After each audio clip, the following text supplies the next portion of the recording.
estamos chegando com mais um Sala de Entrevistas. Que bom estar na sua casa com você, trazendo muita informação e informação principalmente para você aí que tem um cuidado a mais com o idoso, você também que já está numa idade um pouquinho mais avançada e que percebe alguns distúrbios ou então algumas faltas aí no dia a dia. Hoje o assunto é sobre a especialidade da geriatria, com o especialista no assunto, Dr. Álvaro Barcelos, que vem aqui esclarecer um monte de dúvida para a gente dentro desse tempo, porque tem bastante dúvida, né, doutor Álvaro? A geriatria é um complexo, porque a gente não sabe quando começa a ir ao geriatra, mas sabe que uma hora vai ter que ir, né? Boa tarde. Boa tarde, Michele. Obrigado pelo convite. É um prazer estar aqui no Sala de Entrevistas. É isso aí. A gente fala na geriatria que não é reserva de mercado, mas que depois que sai do pediatra, o ideal é que comece a fazer acompanhamento já com o geriatra, né? E aí as mulheres, elas sempre têm gineco, aí acaba o homem que fica perdido num limbo aí. Então é importante ter um médico, e o geriatra não cuida só de velhinho, o geriatra cuida do envelhecimento saudável. Já é um mote para a gente já falar aqui, para tirar esse estigma. O geriatra não é a partir dos 60 a mais, dos 70 a mais, enfim, ou quando já está batendo um esquecimento, algo assim. Não, ela é uma especialidade que vem desde a adolescência, doutor? Então, é isso aí. O geriatra ele não cuida só do idoso, ele cuida do idoso. E aí todo mundo, até quando eles dizem, será que eu já tenho idade para ir no geriatra? Às vezes me perguntam isso com 40, 50, eu digo, já passou do tempo. O ideal é que a gente saia do pediatra e faça um segmento, pelo menos uma vez por ano, com o geriatra. O geriatra ele vai cuidar do seu envelhecimento saudável. Lembrando que o envelhecimento, ou as doenças que nós vamos ter quando a gente fica idoso, é muito daquilo que a gente faz durante a vida. 20% é genético, 80% é o estilo de vida que eu levo. Então, o geriatra ele auxilia nessa questão do envelhecimento saudável. E qual que é esse auxílio? É medicamentoso? É exame? Como é que funciona? De largada é aquele, geralmente pessoas com 20 a 40 anos dificilmente vão ter muitos problemas de saúde, né? Mas é fazendo a orientação em relação à atividade física, em relação à alimentação, a sono, e às vezes a gente consegue pegar precocemente um câncer precocemente, uma diabetes que começa com sintomas, tu começa já consegue tratar, enfim, tu começa a pegar as doenças muito no comecinho e tu consegue tratar de uma melhor forma, ou então às vezes até fazer muitas prevenções, por exemplo, fazendo mamografia anualmente, fazendo exames de próstata, a parte de prevenção cardiovascular, tu consegue prever as doenças. E isso faz, como o senhor disse, um envelhecimento mais saudável. E quando é que se chega nesse envelhecimento? Tem uma idade específica, um marco? Então, o idoso no Brasil é acima de 60 anos. A OMS, que é a Organização Mundial de Saúde, fala que é 65 anos. Isso está muito pela quantidade de idosos que tem no país. O Brasil logo deve ser idoso também considerado 65 anos. É que muda muito a lei, né? Daí tem questão de previdência, direitos, enfim. Mas provavelmente o Brasil vai logo ser também idoso acima de 65. Hoje é acima de 60 anos. O que é idoso? É uma pessoa acima de 60 anos. Que hoje, né, se a gente for ver, muita gente está no mercado de trabalho com mais de 60 anos. E esse pessoal que está ativo ainda tem que ter um cuidado a mais, porque a gente vê que tem muito idoso fazendo exercício físico com carga pesada, trabalhando ainda, e tudo isso, para o idoso, ele requer algo a mais, vitaminas a mais, cuidados a mais, né, doutor? Isso aí. Lembrando, assim, Michele, que a gente tem que descaracterizar que a pessoa tem 90 anos, a gente já pensa naquele idoso no fundo da cama. A geriatria ela quer descaracterizar isso. O idoso ele não está vinculado à idade, e sim à funcionalidade, né? Então, às vezes eu tenho um idoso com 90 anos que é mais funcional, ou seja, que tem mais atividade laboral do que uma pessoa com 50, 60 anos. E evidentemente que o idoso às vezes precisa de suplementação de alguma coisa, às vezes falta, por exemplo, da vitamina B12, que diminui a absorção no intestino da vitamina B12, talvez ele vai precisar de uma suplementação. Ou enfim, ele vai precisar de alguns, às vezes tem problema de artrose, de osteoporose, e aí tu vai fazer complementos ou tratação para prevenir todas essas doenças. Até porque a população hoje não tem uma alimentação saudável, é uma luta constante dos anos 90 para cá, tem se conscientizado, mas não tem se chegado ao ideal ainda. A gente até está numa região que tem o favorecimento de frutas, verduras orgânicas com mais facilidades, os grandes centros já não. Então, nessa parte do envelhecimento através da alimentação, também chama muita atenção, porque muitas doenças estão vindo mais cedo, né, doutor? A gente tem um hábito da comida norte-americana, que é muita comida industrializada, como X, pizza, esses alimentos que já vêm prontos, a gente só esquenta. Evidentemente que muitas doenças estão vinculadas a esse nosso novo tipo de alimentação. O alimento ele tem que ser aquilo. E a gente pergunta, qual é o segredo, né, da alimentação saudável? Todo mundo sabe, perguntar assim, o que é uma alimentação saudável, né? Como você já falou, alimentos orgânicos, aí tem menos agrotóxicos, tem menos, né, herbicidas, a questão genética dos próprios alimentos, que é tudo muito mais natural. Tem a questão de dar preferência a frutas, verduras, legumes, a parte de peixe. A gente está do lado do mar aqui na nossa região e olha pouco, a gente não tem o hábito de comer peixe, a gente come muito mais carne vermelha do que peixe estando a 20 quilômetros do mar, né? A gente teria que ter o hábito de comer mais peixe. Então a alimentação ela é um dos pilares, né, do envelhecimento saudável e a gente tem oportunidade, tem feira, né, aqui na nossa região, a gente pode comprar alimentos saudáveis. Hoje em todo o mercado tem algumas gôndolas só com alimentos orgânicos. Eu sempre brinco em relação ao pimentão, né? Se a gente vê um pimentão normal, da gôndola normal e o pimentão orgânico, a diferença de tamanho é quase 3 vezes, né? Verdade. Parece que está até encerado, assim. Pô, se a gente vê aquele orgânico, aquele ali, alguma coisa tem nesse processo todo, né? Então tem que tomar cuidado com tudo isso. E essas doenças estão chegando mais cedo, né, doutor? Alzheimer, tem a osteoporose, como o senhor falou, algumas doenças do sistema nervoso, né, que as pessoas acabam perdendo mobilidade, tudo isso está vindo com uma certa frequência, até assustadoramente, pessoas de 40, 30 anos estão tendo esses índices, fora o câncer. Exatamente. Se a gente excluir o câncer, né, que aí pega pessoas que antes não pegavam tantas pessoas jovens e hoje acaba pegando mais, a gente tem as doenças neurodegenerativas, tá? Alzheimer, o Parkinson, né, que são doenças que a gente pouco escutava. Uma que talvez a gente não fazia diagnóstico, a gente nem tinha conhecimento, e a outra questão é que hoje a gente está vivendo muito, né? Eu lembro quando tinha meus 15, 20 anos, que a gente falava, um senhor de 60, 65, a gente já considerava um velhinho. Hoje, um de 90, né, que a gente, aquele que está idoso, está com 90 e está zerado, ativo, né? Ativo. Então, a gente vai viver mais e, com isso, as doenças também vão ficar mais comuns, né? A gente sabe, por exemplo, a hipertensão arterial, né? A gente sabe que 70% das pessoas vão ser hipertensas. Se a gente vive mais, aumenta o risco de ser hipertenso. O Alzheimer, quanto mais a gente vive, maior o risco de ter Alzheimer, porque ele está vinculado à idade. Então, vamos ter mais pessoas com Alzheimer. E as doenças neurodegenerativas, como Parkinson e Alzheimer, a gente tem melhorado muito o diagnóstico, mas o tratamento ainda continua muito ruim, né? A gente tem poucas medicações para tratar essas doenças. E aí é onde a gente vê as dificuldades, às vezes, das dinâmicas familiares de cuidar dessas pessoas. E quando chega nesse ponto do diagnóstico, eu imagino que a família toda seja abalada com todo esse sistema, né, doutor? Até eu digo que quando a gente faz o diagnóstico de Alzheimer no consultório, que geralmente acontece às vezes até 5 vezes por mês, quase uma média de 1 por semana, ele já vem com muito sintoma, né? Não é que a gente consiga prevenir o Alzheimer ou dar alguma medicação para Alzheimer, mas ele já chega com sintomas bem claros, né? Então, assim, e tu faz o diagnóstico, é difícil para a família aceitar, porque não é tipo um câncer que vão mostrar um raio-x, tá vendo isso aqui? Essa parte branca é um câncer de pulmão. O Alzheimer, o diagnóstico é ainda basicamente clínico, né? Principalmente na nossa região é basicamente clínico. Então, dizer assim, sua mãe está com Alzheimer, é um estigma, né? E tem um estigma, dizer, tu já vai pensar o Alzheimer, aquele vozinho lá no final da cama, emagrecidinho, com sonda, que a fase mais avançada do Alzheimer é essa, mas a gente hoje consegue fazer vários estímulos cognitivos para retardar essa evolução do Alzheimer. Doutor, o senhor falou de algumas doenças, né, que antes não eram diagnosticadas ou então eram diagnosticadas, vamos dizer, a olho, porque hoje desenvolveu bastante a medicina. A gente tem um índice muito grande em crianças de hoje autismo, TDAH, enfim, algumas doenças também relacionadas ali à situação dos genes.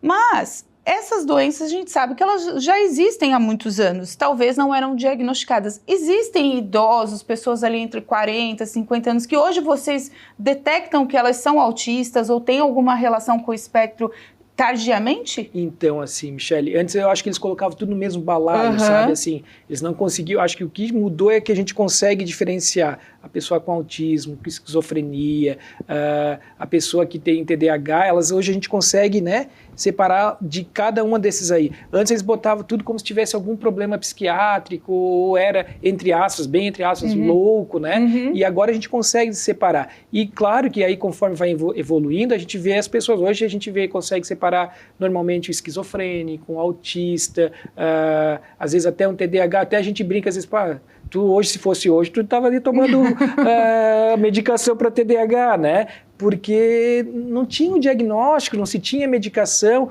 e a gente tem um monte de hiperativo por perto que eu digo, olha, que eu acho que se fosse nos tempos de hoje, eu estava tomando uma medicaçãozinha. Mas a gente conseguiu melhorar muito o diagnóstico. E com o diagnóstico, o que acontece? A gente consegue tratar de forma mais certeira. Que antes eu poderia dar uma medicação que abrangesse tudo. Hoje não, hoje eu sei, ela tem essa doença, eu vou tratar com essa medicação. Ela tem aquela doença, eu vou tratar com aquela medicação. Eu consegui separar, e se eu consigo separar, eu consigo dar um tratamento mais direcionado, e o tratamento ele vai ter mais êxito do que eu ficar tratando de grande monta. A gente falou logo no começo ali que a geriatria, como o senhor já tirou o estigma que é só coisa de idoso, bem velhinho, não, é para todos, né? Saiu do pediatra, já vai para o geriatra, mas ela ainda está voltada com esse estigma, não tem como a gente tirar também um pouquinho dele, estamos tentando, mas a gente vai conseguir um dia, mas por enquanto ele está ali. Os idosos, eles com o problema das altas temperaturas, vem o problema da desidratação. Não tem como fugir disso, né, doutor? Não.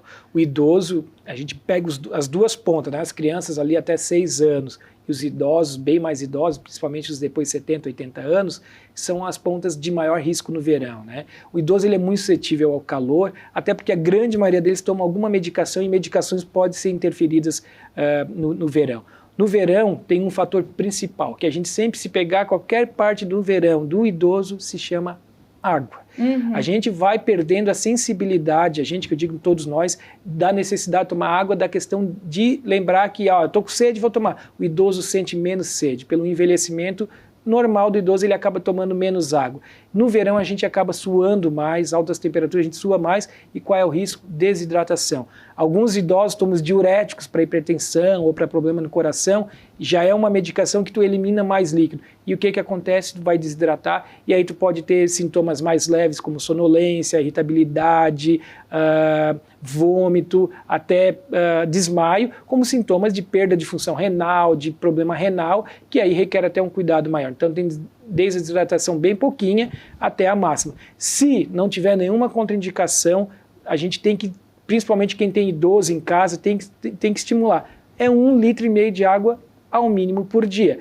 É aquela garrafa de água mineral das antigas, né, que tem 1,5 litro, vou encher à noite, de manhã tá aqui, você tem que tomar essa garrafa durante o dia. Enquanto não terminar, tem que tomar. E aí vamos dizer, mas ele tem incontinência urinária à noite. Tem um programa, começa a tomar água bem cedinho, para ali por volta das 18 horas e diminuindo a quantidade de água para não ter problema de incontinência à noite.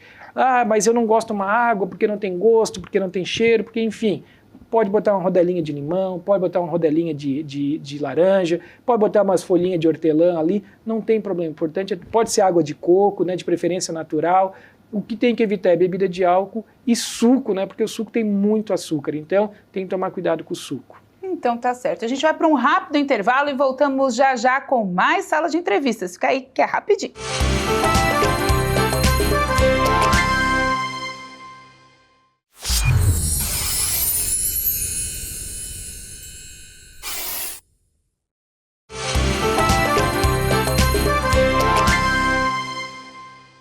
Voltando então com o nosso Sala de Entrevistas, se você perdeu o primeiro bloco, calma que vai ficar todinho disponível para você no nosso canal do YouTube, /TV Primavera Criciúma. Hoje a gente está conversando com o geriatra Álvaro Barcelos, que está conversando com a gente sobre a questão do envelhecimento, né? A gente já falou um pouquinho de quando ir ao geriatra, de como essas ações acontecem, e também a gente estava falando agora da questão da hidratação nos idosos. Os idosos mais ali dos 70, 80, que tem uma glândulazinha, uma vez o senhor me deu uma entrevista e falou isso, que tem uma glândula nossa que ela vai desligando e aí a gente para de sentir sede, é isso, doutor? Mais ou menos uma chavinha? Na verdade a gente tem papilas gustativas na língua, tem sensores, vamos dizer que o corpo humano é uma máquina e ele vai envelhecendo e a gente é cheio de sensores, e esses sensores também vão envelhecendo. E aí a gente vai perdendo essa percepção que a gente precisa tomar água, que é como se fosse um sensor, né? Simploriamente vamos falar que é um sensor. e aí tu não vai tomar água, aí tu não tem o hábito de tomar água, tu vai deixando, chega, tu vai terminar o dia tomando 500 ml de água, é muito pouco, principalmente no verão.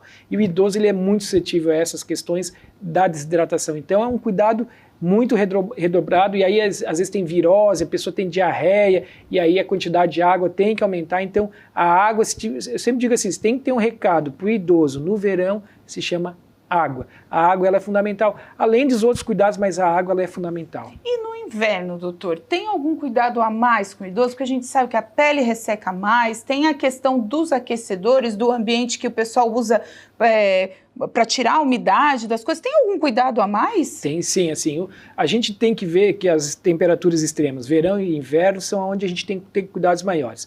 Só para chegar no inverno, por exemplo, se eu tomo remédio para pressão, às vezes no verão tem que diminuir a dose do remédio da pressão, porque a minha pressão tende a sempre ficar mais baixinha e eu tenho que às vezes diminuir. No inverno ela já acontece o oposto. Às vezes eu tenho que aumentar a minha medicação para pressão no inverno, porque o inverno, o idoso ele é mais suscetível à variação de temperatura e ele vai precisar que eu aumente um pouquinho o remédio da pressão.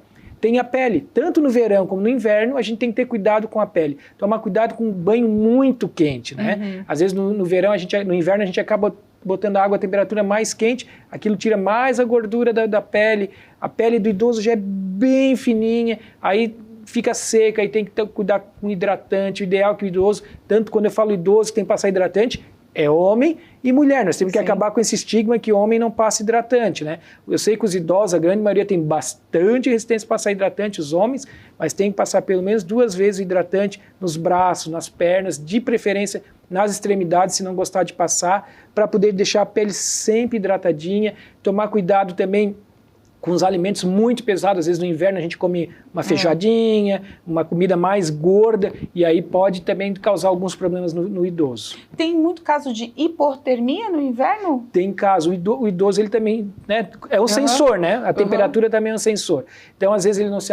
As mulheres geralmente são encaloradas, né? E aí no inverno às vezes não se cobre, aí fica suscetível à temperatura, às vezes pode baixar a temperatura demais, a imunidade já não é, né, é muito adequada, e daí piora a imunidade, aí é para um lugar fechado, aí começa a vir gripe, a gente teve, né, toda a pandemia do Covid, então tem que tomar bastante cuidado sim com essas doenças. Depois da pandemia, o senhor viu, a gente ainda vive porque a gente sabe que o vírus está por aí, ele não vai acabar tão cedo e nem vai, mas depois do caos da pandemia, o senhor viu que o pessoal começou a se cuidar mais, aí levar mais pai e mãe no médico, ou ir mesmo no médico? Como é que ficou essa relação no seu ponto de vista, doutor? Da pandemia, o que me chamou mais atenção é que ela maltratou muitos idosos, né? Assim, eu recebi muitos pacientes desde o meio da pandemia, ali desde 2021, quando saiu aquela crise maior, que as pessoas começaram a se vacinar e começaram a sair da toca. Foi um ano e meio de eles ficarem presos dentro de casa, de ter perdido os clubes dos idosos, de ter perdido a parte de ser sociável, e eu peguei muito idoso com depressão, né? Idosos que moravam sozinhos, idosos que tinham uma vida de ligação com outras pessoas e que isso acabou, e que não conseguiram restaurar, e então eu tive muito problema da parte psíquica desses idosos de Covid, fora aqueles que perderam filho, irmão, enfim, muitas perdas, né? Se a gente vê no Covid, se eu não perdi alguém da família, eu perdi alguém muito próximo que está em meu entorno. E o idoso, ele sente esse problema, porque o idoso, se tem uma das coisas do envelhecimento, é que a gente vai acabar perdendo muitas pessoas que a gente gosta. E isso atrai não, né? Causa mais doenças psíquicas, né? Exatamente, depressão. Algumas pessoas, a gente sabe que a depressão está vinculada com a doença de Alzheimer, né? Não quer dizer que uma está diretamente ligada, mas tem uma coparticipação. Então, assim, piorou muito essa parte, a parte osteomuscular, porque eles deixaram de caminhar, deixaram de fazer atividade física, de ir para a hidroginástica, de ir para o clube de idoso, então pioraram as dores, perderam massa muscular, enfim, o Covid para a terceira idade, além de ser a idade de maior perigo, ele trouxe uma sequela, vamos dizer assim, social nesse grupo de idade muito, muito importante. E para quem pegou a Covid e sobreviveu, também uma sequela muito grande de saúde, né, Exatamente, doutor? eu tive pacientes, até estava conversando com uma família recentemente, que alguns idosos que vinham, que a gente diz borderline, é que vinham ali vamos dizer assim, bem na última fase, assim, Ah, será que está com Alzheimer? Não está? Está com Alzheimer? Não está? Pegou o Covid e piorou muito a parte neurológica, né? Alguns pacientes tiveram Covid e pioraram. Ah, tinha um Alzheimer leve, do leve foi para Alzheimer grave. Ou pessoas que tinham já alguma doença e piorou. Sim, o Alzheimer, o Covid, a gente está vendo que ainda tem muita coisa para a gente saber, que ele causou alguns estragos no corpo desse idoso. Vai ser muito estudado ainda, né? Porque as sequelas são inúmeras, tanto para os idosos quanto para os adolescentes, adultos, enfim, gente que a gente escuta muito relato, não tinha rinite, agora eu tenho depois que eu peguei a Covid, eu não tinha isso, muita doença associada, né, a gente não sabe ainda, né, a longo prazo. A gente sabe, o Covid nós estamos falando 2 anos, né? Praticamente 3 anos agora em fevereiro, março de 2020 começou no Brasil, 3 anos. Então, o que a gente sabe de sequela daqui 10 anos? O que vai ser? Será que esse vírus vai trazer algum problema? Por exemplo, o linfoma, ele está relacionado a alguns vírus que talvez a gente tenha. Pegou, sei lá, o HTLV, que é um tipo de vírus, e tem um risco maior de ter linfoma. Será que o Covid lá na frente a gente vai ter um risco maior de ter linfoma? Será que vai estar relacionado a alguma outra doença? A gente não sabe nada disso, né? E eu acho que hoje, diagnosticado ou subdiagnosticado, provavelmente 80%, 90% da população já teve contato com o vírus. É verdade, então é questão de se cuidar e se vacinar, né? Teve muita resistência da vacina, doutor? Eu vou dizer que no começo, se eu pergunto assim, fez a vacina, eu consigo talvez contar em 2 mãos que não vacinaram nenhuma das doses. O grande problema são as doses de reforço, né? Tá. A maioria dos idosos fizeram pelo menos 2 doses, a terceira e a quarta que não fizeram. Mas agora eu já tive. Tem que fazer. O esquema vacinal ele tem que ser completo, com dose de reforço, terceira, quarta dose, mesmo para quem já pegou o Covid, né? Então, tem que fazer a vacinação, o curso completo. Mas causa isso, causa aquilo. A gente só parou com todo esse caos do Covid graças à vacina. E a vacina da gripe também, né? Que os estados e os municípios ficaram alarmados com a quantidade de doses que deixaram. Criciúma, por exemplo, sempre batia a meta de vacinação em menos de 1 mês, quando se começava a campanha da gripe. O ano passado, teve que ter 3, 4 campanhas de reforço para o pessoal ir e nem assim atingiu a meta. Então, a da gripe também é muito importante, né, doutor? Vacina é vida, né? Então, assim, vacina, lembra que a geriatria fala em prevenção. Vacina é prevenção de doença. Mas eu vacinei e peguei gripe, eu vacinei e peguei o Covid. Mas provavelmente de uma forma muito mais leve. Então, assim, vacina não mata. Tá? A vacina que a gente sabe dos estudos, principalmente da gripe, que é muito mais estudado, não vai ter nenhum problema maior na grande maioria dos casos. A medicina a gente faz tudo assim, é risco-benefício. Tudo que eu faço, até quando eu tomo um chá de camomila, eu tenho algum tipo de risco. Então, eu estou dando uma vacina, é só se o benefício for muito maior que o risco. Tem risco? Tem, mas o benefício é muito maior.